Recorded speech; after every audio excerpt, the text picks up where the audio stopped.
Hello, everyone. Welcome to Midas Letter Live, Midas Letter RAW.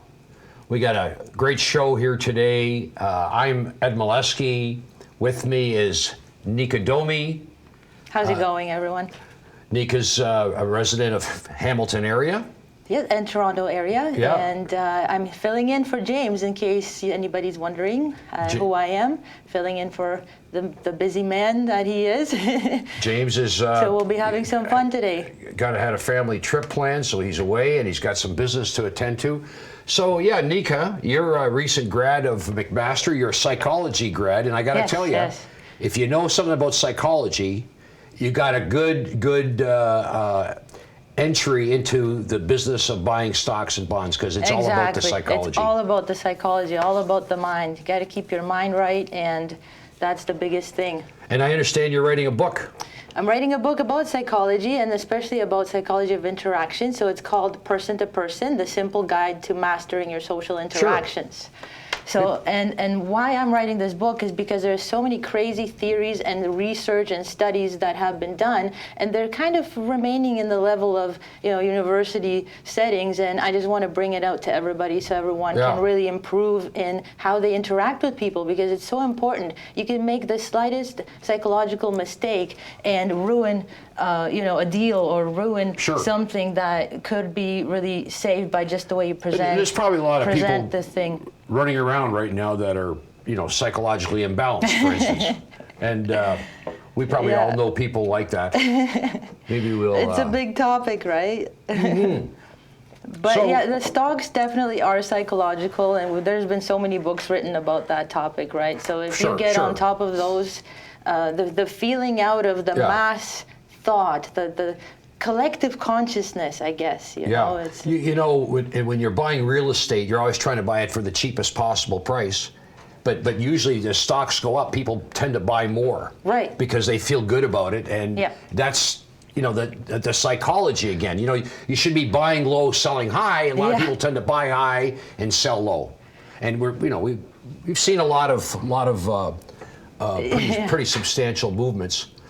Exactly. So it's always good to see if maybe it's more of a benefit to do the opposite of what everybody else is doing, right? Right. But it's not easy either, because you don't want to sit into an area where that's really quiet, and it's been, no. You have to wait. That's where the balance comes in. You have to have a balance. Yeah, I started buying a copper company a year and a half ago, and it's lower now than it was then, and nothing's changed, And even though copper is such an amazing resource, it's an energy conductor. It's needed in so many. You can't conduct energy cheaper than with copper. Right. Yeah. Actually, copper. People don't know that copper is actually a health. I know, because it kills bacteria. Exactly. Yeah. So a lot of like in the old days, they used to make doorknobs out of copper. So then it would kind of kill the bacteria. I try to. I only go to bars that have counters made out of copper. Oh yeah. In case I spill my drink, I don't want to waste it, and I know that it's been. Well, we actually attended a very nice event, and I have to thank James for the invitation. Yeah, that was a good event last night. And the Halo Labs for the invitation. I enjoyed the presentation at the Wine Academy yesterday, so that was that was a great event. I will say I learned something yesterday when they talked about how the extractors, and we put a couple up, we talked about them, they performed much better. Yeah. And there's a lot of talk about the extraction, because it's a smaller, I believe it's a smaller sector, right? So there's a need, and not everybody can do it, right? Yeah, for sure. What do you think, Ed? Why is it extraction that is so... Well, you know what? I'm not the expert, okay? James is the expert. Okay. We'll ask him next time. But I mean, the fact is, if you're in the extractors, you're doing better than if you're just in growers right now. Is that, would you say that's a fair statement? I've heard that being said quite often. Right. I haven't done enough reading lately to be able to speak on that, but I do hear it because I'm always looking through Twitter, I'm always looking through the social media. Sure. We can't miss out on that kind of information because that's where the people are talking, right? So we want to know what they're talking about. And I see a lot of talk about the extraction. Actually, today there was a person on Twitter I saw that followed me, and they were specifically dealing with extraction companies. So I think people are now kind of separating that and kind of making it a separate niche. Maybe we'll touch upon this a little later. But here's what is coming up on the show today.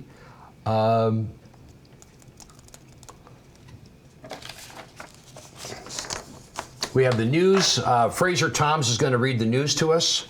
We're going to have Joe Schmidt from the Neo Exchange talk about the Neo Exchange. That's where Halo Labs trades. David Spilt is going to talk about International Cannabis Corp. Feel free to send us your questions and comments. And I want to say hello to everybody in the chat room because I know they are watching, and that's my crew right there. That's where we found you. That's where we found you. That's my in the chat room. crew. So what's up, crew? All right. So listen, we're going to have the news with Fraser Toms. Here's what's making cannabis headlines this Tuesday, July 23rd. MPX International Corporation has acquired remaining interest of MPX Australia. The total purchase price of up to $4 million will be satisfied by the issuance of up to 7.1 million common shares in the capital of MPXI. MPX Australia has applied to the Australian Office of Drug Control for a medicinal cannabis license and is in the process of designing a facility in Tasmania. WeedMD launched CX Industries Inc., a wholly owned subsidiary that will specialize in extraction, toll processing, and third-party product formulation from WeedMD's fully licensed Aylmer, Ontario facility. CX Industries will have the capacity to process more than 200,000 kilograms of biomass at its peak production in 2020. Ignite International Brands has signed a joint venture agreement with Grupo Essencial, a joint venture which will operate as a newly formed legal entity and will encompass convenience, specialty retail, pharmacy, and e-commerce retail channels. The joint venture will draw on Ignite's marketing expertise and the brand recognition of the Ignite trademark, the iconic goat skull logo, and founder Dan Bilzerian, who has amassed a global social media fan base of over 44 million followers across the leading social media platforms. Fire and Flower Holdings received its license to operate a cannabis retail store in Whitehorse, Yukon from the Yukon Liquor Control Corporation. High Tide recently signed a 5-year lease for warehouse approximately 25,000 square feet in Las Vegas, Nevada. The company has begun to develop the company's primary storage and distribution hub in the United States. The Nevada warehouse is a major strategic initiative for High Tide as it facilitates the expansion of its wholesale segment, including over 4,300 SKUs in the RGR Canada and Famous Brands product catalogs. M. Jardine Group closed and received the ownership transfer of license for its Las Vegas cultivation facility from Green Mart of Nevada. The license provides the company with its first 100% owned and operated cultivation facility in Nevada to cultivate medicinal and recreational cannabis. And that's your news for today. For all the latest cannabis news, every day visit Cannabis Daily on MidasLetter.com.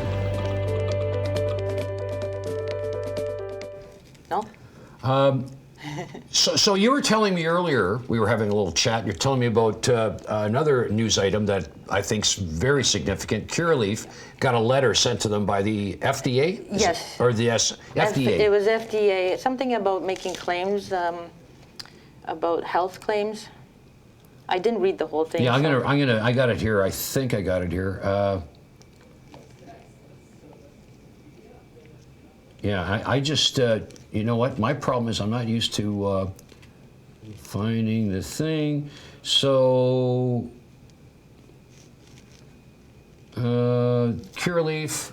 Okay, here we go. FDA warns company marketing unapproved cannabinoid.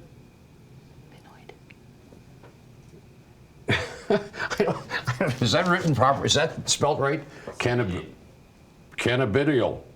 I can't pronounce it. Products with unsubstantiated claims to treat cancer, Alzheimer's disease, opioid withdrawal, pain, and pet anxiety. So looks like some companies are making some claims, and the FDA has sent them a letter, and the U.S. Food and Drug Administration announced it has issued a warning letter to Curaleaf regarding these claims.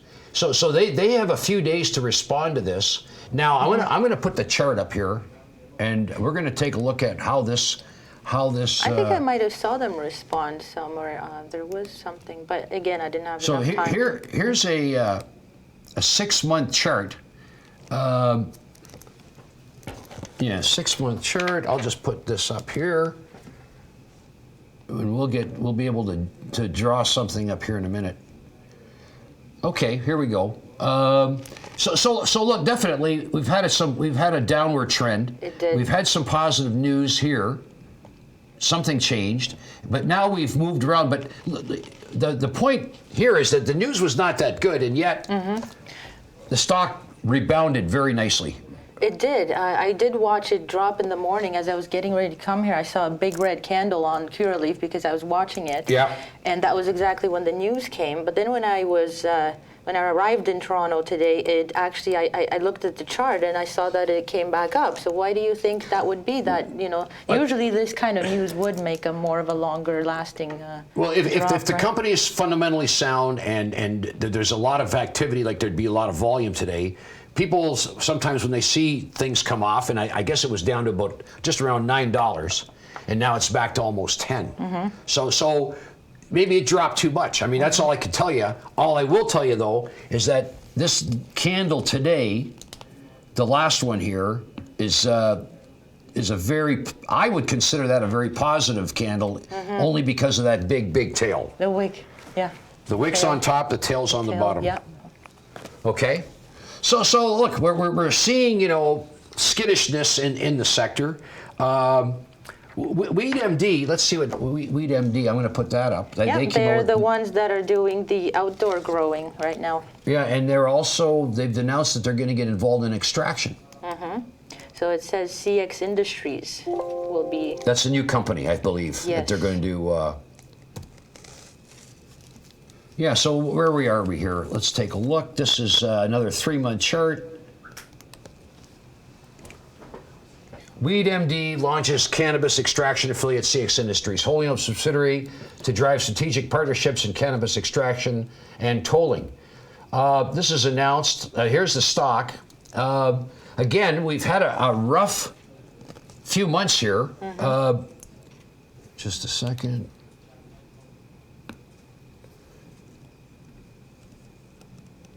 And this is right in our backyard. This is southwestern Ontario. I live in London. Yeah. You live in Hamilton. This is, I believe, Elmer's their main location. But it looks like it's attempting to find some kind of pattern here. Yeah. If you look, this is the moves are getting bigger, which I would suggest that maybe we're gonna see like a start coming back up. A bit of a bottoming process, right? It's been a while because they have been. I think they've been a little bit overlooked too. So because it seems like I've been watching the company, and it looks like they're really working hard. I watch them on not YouTube, but on Instagram. I follow them, so I always see them posting some nice things to update their people, and I like it when we could see what they're doing. They're posting pictures, so they've been working hard, I see. Okay, so let's take a look here. So we've got a pretty big, just a minute. Okay, we've got a big bottom there, another bottom, a lot of bottoms. And it looks like I think we're trying here again. I think, and we've had a lot of trading in this area. And it does seem that it's not trending lower, but more moving sideways. Okay? Looks promising into the fall. Yeah, for sure. And what else do we have? Well, I want to look at talk about Canopy Growth. Okay. Canopy Growth is always a stock that we should look at being the biggest one in the sector. So you think we're still focusing on that being the guidance? The big G? Yeah. of the sector? Just a minute here.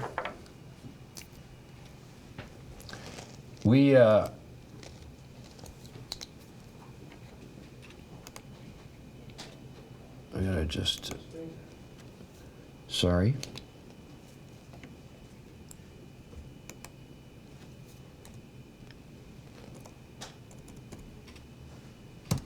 Okay, here we go.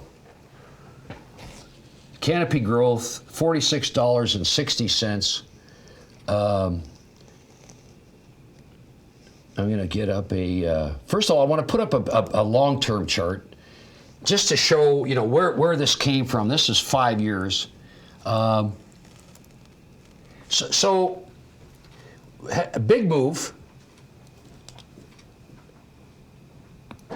But this is where we get into some resistance. So we're sort of, looks like, but it's still doing very, very well. It's only, about $20 from its all-time high. I'd be, maybe I should put in a shorter chart. Sorry. Okay, here's a 1-year chart. What's happened here is that we definitely broke down a little bit, but it seems to be just trending sideways more than anything. So, and I know we're heading into a period where they're going to allow edibles. Right. That's going to be, I think, the next big thing in the space. And that's coming when? It was October? Well, I think they've now changed that to December. Oh, you're kidding. I didn't know. Yeah, I think they've moved it from October 17th to December 17th or something like that. But now, I've also heard rumblings that it's not going to be until the new year. Really? Well, when you're dealing with organizations like the government and they have to do what's best. There's quite a bit of back and forth, I guess, going on. Yeah. So... Then there is the Ignite. I saw that also because when you're on Instagram, you really can't not come across Dan Bilzerian and his... yeah. Right? It looks like he's leading this ancient Roman god life, Yeah, with nice. The ladies on each. He can't probably even pick up the 10 here, every picture. So anyway, Ignite International Brands I see here also on our news, and they are going into Europe. But where in Europe? Did you catch that? No, I didn't. We're going to cut to Joe Smith here from the Neo Exchange. Nice. All right. Joe Schmidt joins me now. Joe, welcome. Pleasure to be with you. Joe, the Neo Exchange has acquired a bit of momentum since the last time we chatted, which I guess was about a year ago, and it has found particular interest for a lot of the cannabis issuers. And as such, I have actually come to appreciate the difference between Neo and the TSX and CSE exchanges. And I think that among the principal values are primarily the absence of high-frequency traders. Now, can you maybe give us an overview of how that differentiates the trading in issuers on Neo relative to other exchanges that suffer from the presence of HFT? Yeah, so first of all, I'm very happy that you noticed that there is a difference and that the exchange works in a different way. And that, what were maybe words a year and a half ago are now clearly becoming a reality. Now, what is the difference? As I probably said last time also, we are not anti-HFT, so we're happy to welcome them. But what we expect is that, they show certain type of behavior. And we have mechanisms in our trading model that prevent predatory, opportunistic behaviors that lead to more price volatility, that lead to real market makers not being willing to quote because they are continuously taken out by people that are faster to the market. And that now starts to work, and we see it in our own listings. And I often take a security as an example. That is Halo Labs, one of the early ones to list with us. And they have had an incredible journey on our exchange. Their volume is equivalent to their peers, while there is a lesser participation from high-frequency trading firms. But their price resilience has been stronger than that of their peers. And in the peers, I include companies that are listed on TSX or TSXV or CSE. Same market cap, same price level.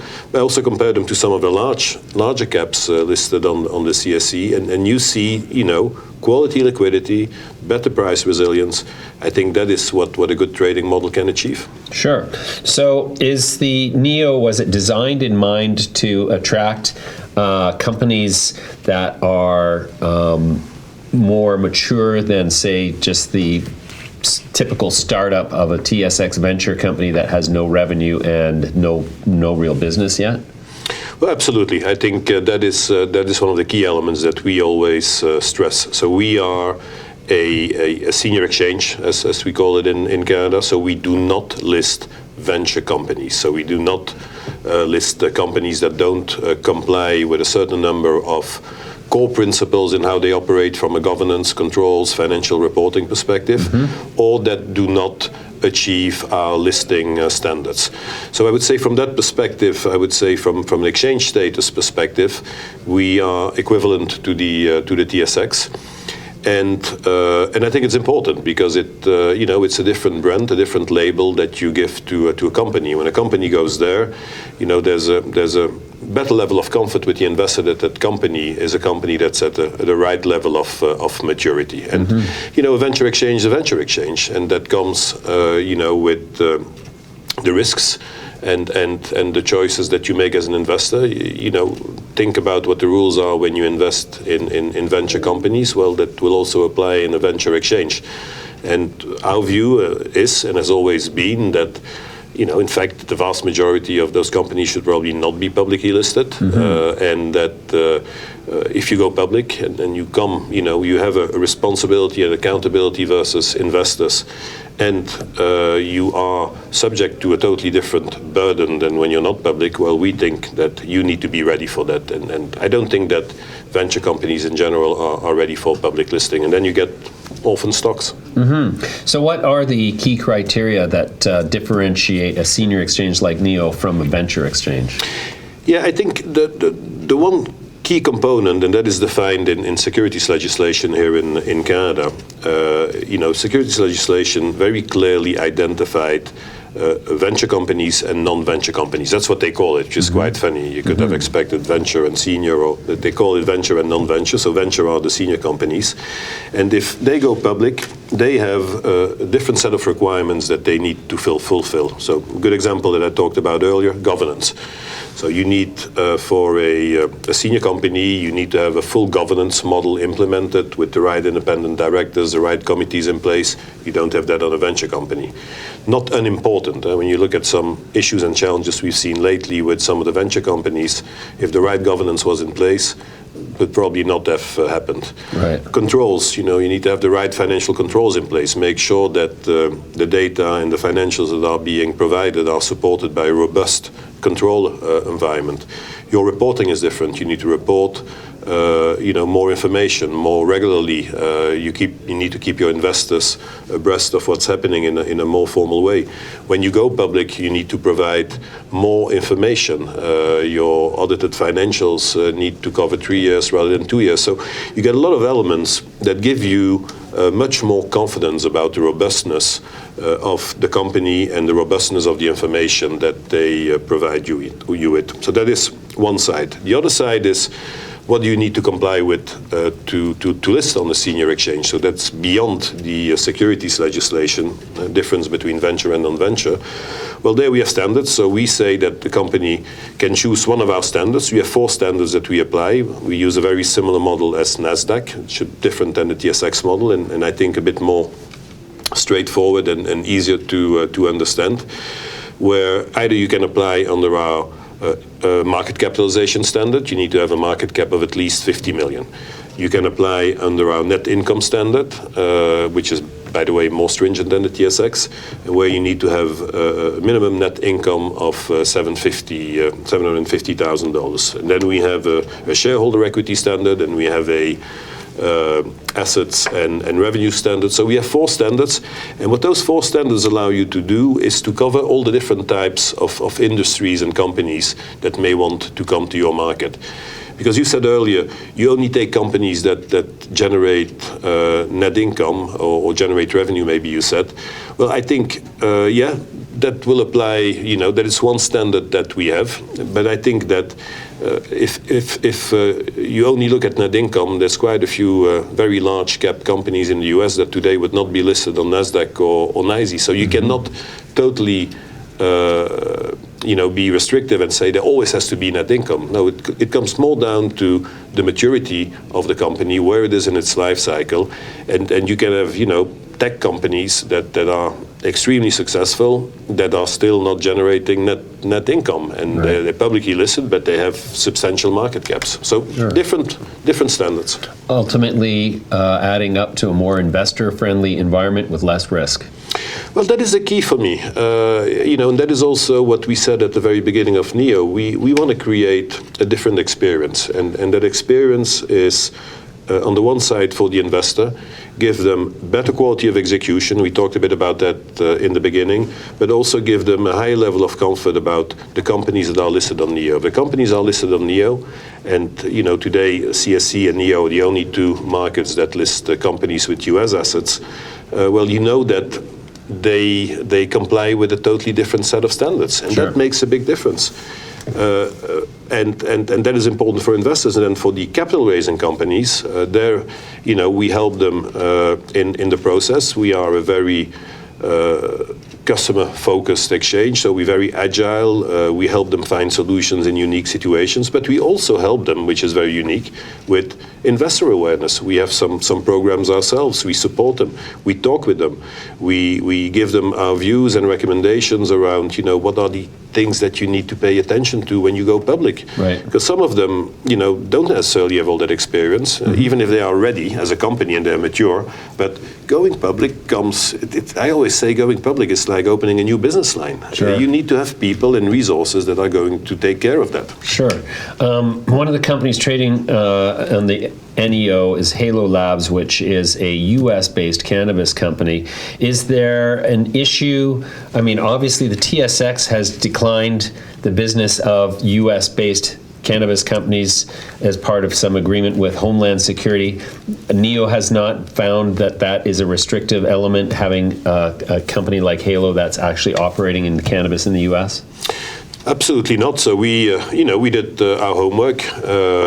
We are an organization, that did not embrace that concept immediately. And why is that? Because we wanted to do a full assessment from a legal perspective. We wanted to understand, what are the potential risks, issues that could come from listing those types of companies. And we worked with both US and Canadian counsel. So we're talking now about, probably a year back or something like that, or a little bit more than that. And, out of that assessment, we felt absolutely comfortable to do it. So I think it's a choice that you make, and that is showing a totally different side of NEO. We're also a very progressive exchange, and we want to support markets and industries that we believe are going to be a very important part of tomorrow.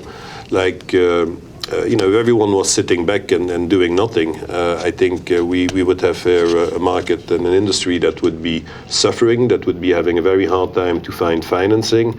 The entire evolution and emergence, you've seen that of SPACs, has been a great way of providing capital to companies with lots of potential, and that is, that leads to value creation, that leads to employment, that leads to growing an economy. And I think that's the kind of decisions you have to be able to make and support as a stock exchange. Right. All right, Jos, that's great. Great update on NEO. It's obviously gaining traction. Thank you very much for joining me today. Thank you. Pleasure to be with you.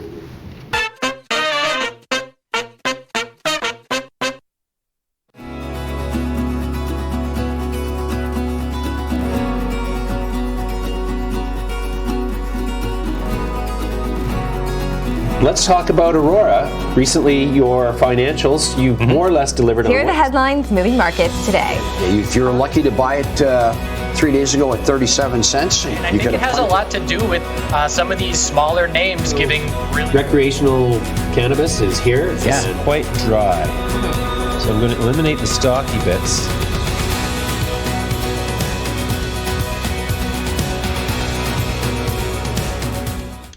Welcome back, everyone. We're here today at Midas Letter Live, and joining me for the first time is Nika. Nika Domi. What's up? Again. And hello to everyone. I'm hearing, I can't see the chat room, but I'm hearing here from Tomorrow you'll see the chat room, though, yes, won't you? we'll be chatting tomorrow, but I hear Good, that all good. my friends are there, so what's going on, everyone? Good to see you back. So Joe Schmidt was just, he's the head of the NEO, and the NEO is the exchange that I think Well, NEO yeah, tell does me more meet- about it, because I've never traded myself on Yeah. the NEO exchange, and what would I be think- telling my friends, say, in my chat groups about Well, the one NEO? thing that separates the NEO looks to me that they don't allow high frequency trading that will somehow interfere with, like, when a person wants to buy or sell, these machines get in front of those trades, and it kind of frustrates, retail investors, institutional investors. But I think probably all institutions now have these machines, but you can't. Yes. They don't allow it on the NEO, so you get Right, so a bit it's of a cleaner perspective. more of an organic Yeah. kind of trading going on. Yeah. Where you really have the ability to kind of see what you're doing and to predict.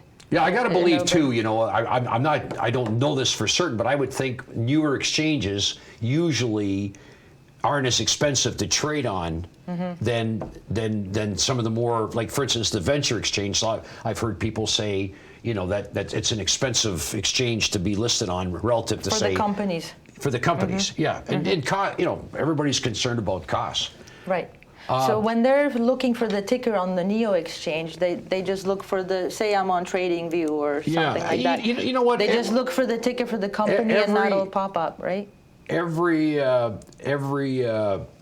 computer seems to be different. Like, for instance, I use a service, and if it's in Canada, I just put the symbol in and hit enter, and I get it. But on QuoteStream, it's different. It depends where you trade. And then if you do this or do that. So I was just talking to James earlier, and he was telling me that he was buying some Halo today. Oh, nice. And I see it was down about... How much is it? It's 50 cents. I'm going to get a chart up here just to... I can't wait to try that Shatterizer, though. I've never tried that particular technology, so I'm excited to check that out. Last trade 49 and a half. I got to put this up here. Wow, that's it's probably, look, they got a lot going on. We've had them at the Wine Academy yesterday. They gave a great talk. They are a client. Kieran seems to be a real serial businessman, and I get the sense he's extremely determined. Yeah. And I know James's view that he works 24 hours a day. I got that sense, yeah. Yeah, definitely focused, committed, yeah. Completely focused, yeah. Okay, well, look at so that's great. I want to talk about a company that I own a little bit of. Oh, tell us, Ed. Well, I know everybody wants to know what Ed buys. I know that. We're curious. Okay. So this is a very speculative company. I don't know that much about it. It's called Bitfarm. It came out at 80 cents. So, okay, Bitfarm. So is that Bitcoin? It's, you know what? We're not going to have a lot of solid understanding here of what this is all about. I've looked it up. There's a lot of people involved from Quebec. It's in the description. It's talked about as an Israeli company. Oh, okay. They're mining or farming. Blockchain. They're creating blockchain. They have their own power in Quebec. So cheap power is a big thing for these companies. But anyway, I'm going to just put this up here. I don't want to talk about not so much the company, but just what if you're a novice investor, and just one second here. Bitfarm sounds interesting. Yeah, BITF. It's only been trading for Nika for about a week and a half. Oh, wow. Okay. So just let me get this on here, and I want to point out a couple things, because this stock's obviously got. There we go. Okay, now I'm going to put up a 10-day chart, and you can see. Okay, well, let's just take a look here. And it just. What do you expect? This is a new company. Very few people know much about this. Okay. Look at this. I want to just It started off well. Yeah. So look at it. Came out. This is the first day of trading, right? Shot up. Like this is interesting. 80 cents, 90 cents, all the way up to $4.20. Oh wow. This is like in about 3 days, 4 days. 3 days. Yeah, and that's not happening very and I often. missed this. That's not happening very often in the marijuana world like it used to. A year ago there was a lot more action. But so here's one that's got some attention. It's got some momentum. I don't think there's a lot of shares that are in the float, which probably makes it. So we had a move, we had a correction all the way from 420 down to here, which is around $2, and that's where it sits. And as this sort of goes, just stabilized there. Well, it's stabilizing, but you just got to wonder. And again, this appeals to the speculative, my personality. Like I'm thinking, well, this can do this right off the bat, and now it's moved up, pulled back. I wouldn't be surprised if this thing at least makes an attempt back into that level. I wouldn't put a lot of money into this, and I'm not recommending. I'm just saying it's acting like there may be more to come here. Right. Okay? And that's all I'm going to say about that. I haven't looked at it because we know that Bitcoin has kind of started, being hyped again, and now recently Bitcoin's moved from 4,000 to about 9,000. Yeah, I saw that. Yeah. I don't know much about it. Here, look at this. So this company, computing power to reshape the world. Bitfarms is a blockchain infrastructure company that operates one of the largest cryptocurrency mining operations in North America. Wow. Yeah, there you go. Now it's already got a value of about $100 million. It's at $2 a share. I think there's 57 million shares. So would this be good for someone that, say, doesn't want to mine their own Bitcoins or deal with the whole Bitcoin, but maybe they just want to invest in the company that does that, but we're actually buying the stock, right? Yeah. I'm not a black and white kind of person, as you probably have figured out. I'd like to think that, look, why do you buy a stock? You buy a stock because you think it's going to go up, right? That's the greed factor, right?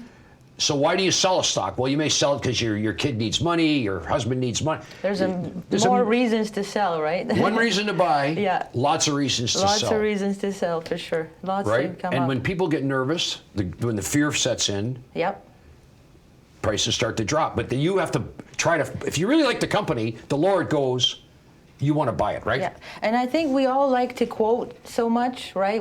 I see people quoting, Buffett all the time about the fear, fear quote, but we forget about it. We really do. When we're in the moment, right? We forget about it. Lots of people do. You've heard, and they get into the confirmation bias, right? And we were talking earlier. Be fearful when others are greedy. And be greedy when others are fearful. In other words, when everybody's doing one thing, you got to start thinking about doing something else, because everything changes. Nothing stays the same, and there's no stock that's gone up every day. Well, sometimes you get lucky because there's a takeover or something, but you got to be. We have to really focus on getting rid of that confirmation bias. Yes. Because that's a scenario that you're a little more familiar with, aren't you? When we're quoting the be greedy when others are fearful, and as I say, we do forget about it when we get in the moment, because when we're in the moment, we want to be correct. So when we see the stocks go up, I don't want to say we, okay, I'll say you, because I don't know if I'm doing this or not, but confirmation bias is something that we're looking for a confirming evidence to what we think. Right. So when we're, on our computer, we're reading stuff and we like a company, we like certain movement, then we keep looking for mostly the good things about it. And then when we find the good things about it, we keep looking for more confirming evidence and more confirming evidence of what we feel. So we have to catch ourselves when we're doing it. We have to catch ourselves and on purpose look for something that will disconfirm what we think. So, but we have to listen to it, though. Yeah. Sometimes we look at things that's saying, hey, we shouldn't do this, so we just ignore it. Exactly, because it doesn't feel right, because we want to be right. Humans have this innate drive to be correct. Yeah. And then in that drive to be correct, we're missing on the truth, because we're not really getting to the truth, because then we fall into the confirmation bias, and we keep running with that. Yeah, well, we're getting further away from the truth. I've made so many mistakes because I've been arrogant, okay? And I know this, and I look back and I say, you know what, maybe that's why now I feel confident that if somebody suggests something, I've already made that mistake, and I'm willing to admit it and say, you know what, I'm not going to do that anymore. I'm too old to do that.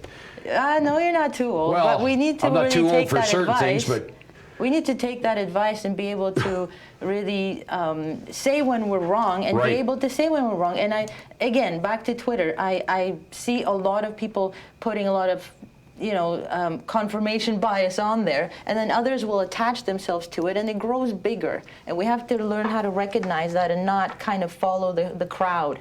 On that stuff, because the confirmation bias will lead us to groupthink, and it's like a chain reaction. And then groupthink will be where nobody really wants to disagree, because that's my friend, so I'm not going to disagree with his post. I will positively, support him on the tweet, and then more people jump in, and we have a whole a bubble of information that it's the herd. So again, going back to that quote, print it, post it by your computer, and keep remembering that you need to really, when everybody's all happy, we need to kind of take a step back and see what else is going on behind the scenes, behind the curtain. Right. But enough about psychology now. So we're gonna go look at the marijuana indices here. Let's relax Midas Letter. with the marijuana. Let's see what's up. Looks like we've got an up day on the big one, up 75 points. I saw weed was up. Weed's up. Oh, good. Okay, that makes me feel good. Yeah. So the big index is up, and the smaller ones are all down. So the big one's up less than 1%. The Midas Letter small cap. Let's see here. I'll just go to index page. It's down 2.4%. Most of them are red, huh? Yeah, well,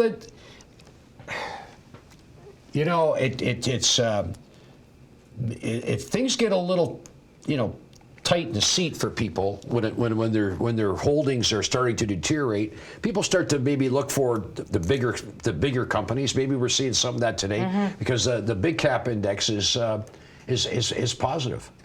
Exactly. We are 46.58, up 89 cents. Yeah, that's a good move. So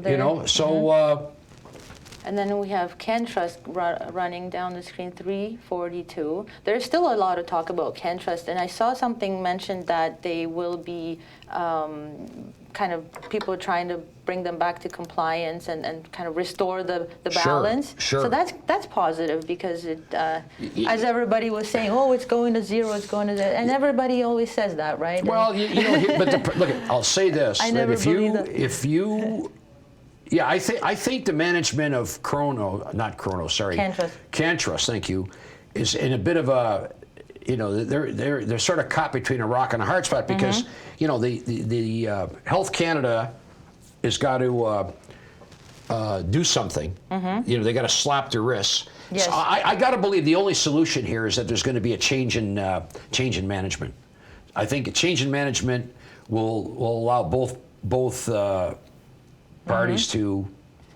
Because it is a well-established foundation, right? So it's something that is worth saving. It's worth saving. I know, but there's been some missteps, right? Were those missteps intentional? And that's what everybody's going to try and figure out. That's going to figure out. Okay, so earlier we had another interview. International Cannabis. And we interviewed... I'm joined now by David Spilt. He's the CEO of International Cannabis Corp. David, welcome. Thank you very much for having me.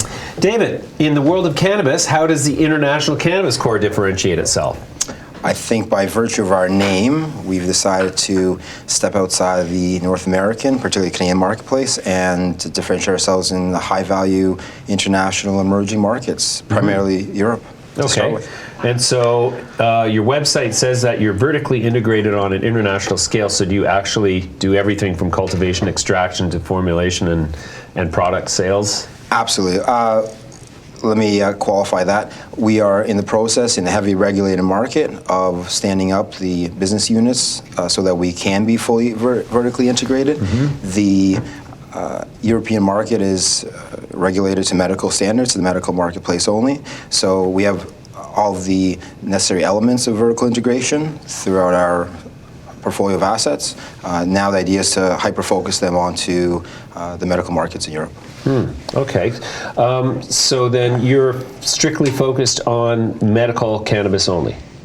Internationally, right now, there's no adult use or recreational market like we have in Canada. Okay. So we are definitely focused on pharmaceutically standardized, the production of pharmaceutically standardized, premium cannabis for sale in medical markets only. Okay. And where do you produce cannabis? So our trading division, or our export out of Canada and import into the EU, is reliant on our ecosystem and a syndicate of Canadian licensed producers that we qualify the product under compliance with EU GMP standards, and we sell it in Germany right now. We'll be selling in Denmark and then shortly the UK. Oh, so you export Canadian cannabis and turn it into medicine for import into Europe? That's right. Europe is where Canada was in 2013. Sure. And there's no infrastructure of cultivation in Europe to support that market. So it's relying on international product. Right. And at the moment, that's coming from either the Netherlands or from Canada. Cool. And until such time as there's enough infrastructure in Europe to support the domestic market, and there will be a protectionist and separationist kind of attitude and some price control. So until that time comes, we'll be importing from Canada for the next 3 to 5 years, we think. Okay. So are you selling cannabis flower products or extracted products or a combination of everything? That's a good question. Right now, we're in dry flower markets only. They're fairly nascent, and the regulations around product standards and safety are coming to place. So we will have a derivative market consisting of medical cannabis oils, capsules, and so forth. Cool. And so which countries in Europe, I mean, is the medical regime uniform across the whole European Union, or is it kind of like country by country, there's slightly very different variations? You know, it's a good question as well. The European market is divided, the entire EU, 28 member states, has different regulations on a per country basis. I gotta start again. The EU has a country by country. The EU has a country by country framework for medical cannabis, and all regulations differ and are in different stages of development. Most frameworks are for physician oversight, who physicians manage the clinical and medical management of cannabinoid therapy, and pharmacists are the distributors or the dispensing endpoints to the patients. Okay, cool. So do you have a pre-existing sales agreement with Canadian LPs who provide your dried flower, or do you sort of buy it on a spot market basis? We can't buy on the spot market, in that Canadian cultivated cannabis has to meet the European monograph for different standards, and our offtake agreements and long-term supply agreements, in addition to our own IP that's licensed and allows us to stream product out of Canadian licensed producers, is what we're using to sell into the European market. Cool. So do you anticipate selling, I mean, you've got a project in New Zealand with Nubu Pharmaceuticals that you announced yesterday, I guess it was. And tell me about that arrangement. Is that arrangement sort of a typical part of your business model? I think that that was important, and it gave us an opportunity to enter into an emerging market with a good distribution partner that was focused on advancing the medical development of that market. And our supply chain there starts in Europe, using CBD finished good products. And until such time as in New Zealand the market has matured and warrants us making an investment into infrastructure, and then we'll start production and processing in New Zealand.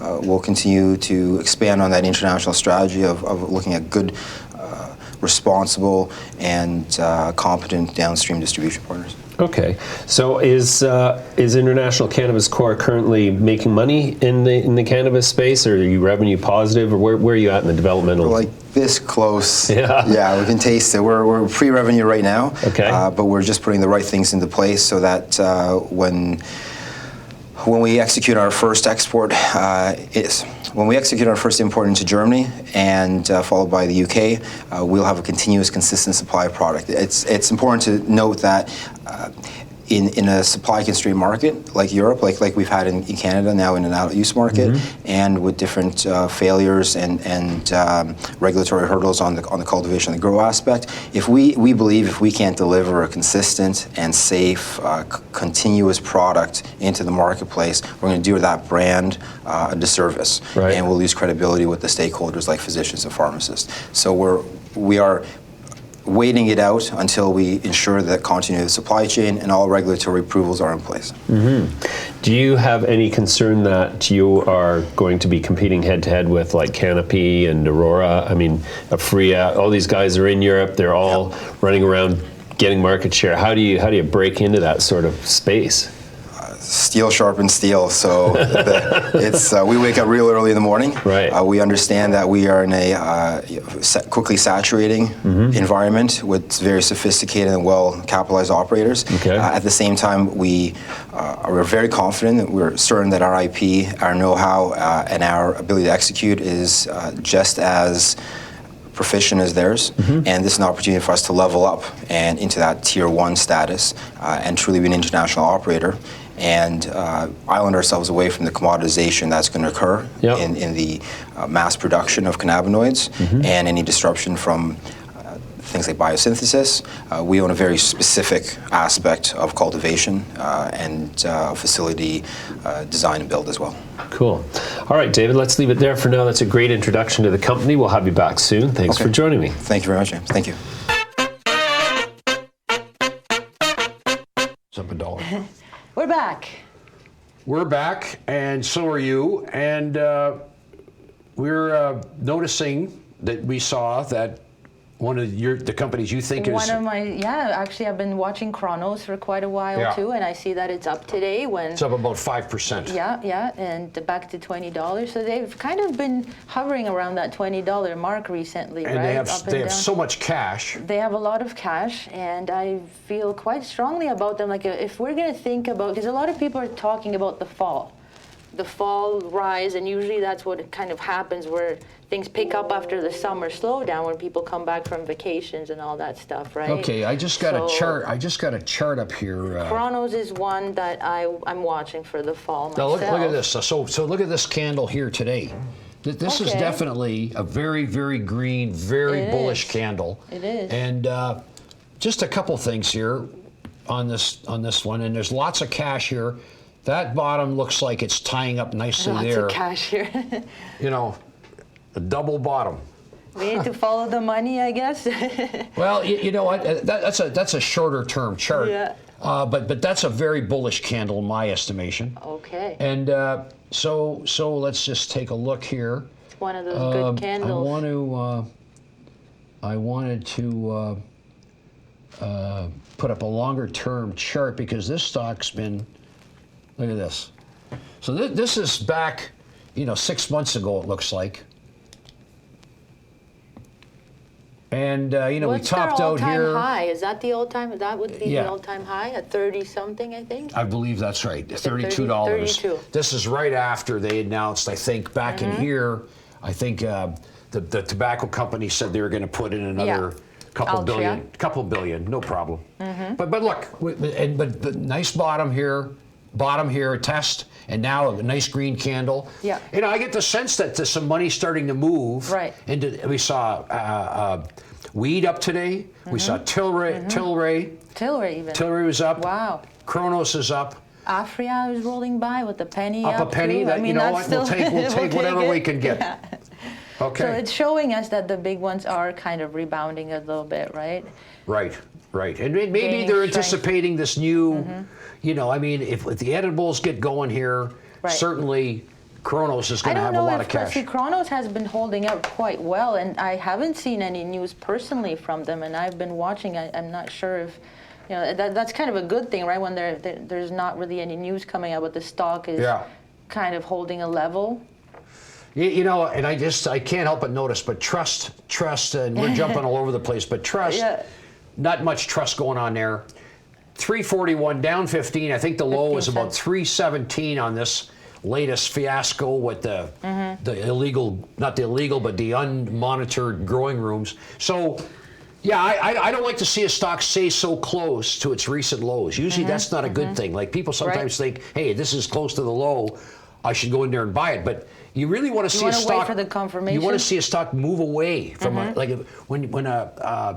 So what would be the good confirmation? That's actually a good you know what? question. If probably it's a better buy at 450, going the other way, because who's ever really in the know is going to, make some decisions, and that'll impact the stock. Usually, the stock's the first thing to tell you something's going on. Right. If you wait to and if you know it, everybody else knows it. Don't ever think you know. Yeah, exactly. And there's the confirmation bias again, right? See how that works? And look, and what's going on? Halo going by at 51, down only a penny now. That was down 4 or 5 cents. I like to see, that kind of a turn where you got, again, a candle that maybe not as red, but with a big tail. Yes. Right? Yeah. But you see, so many are in the red that it's. Yeah, our Halo's website, just give them a look. HOLO Canna, HaloCanna.com.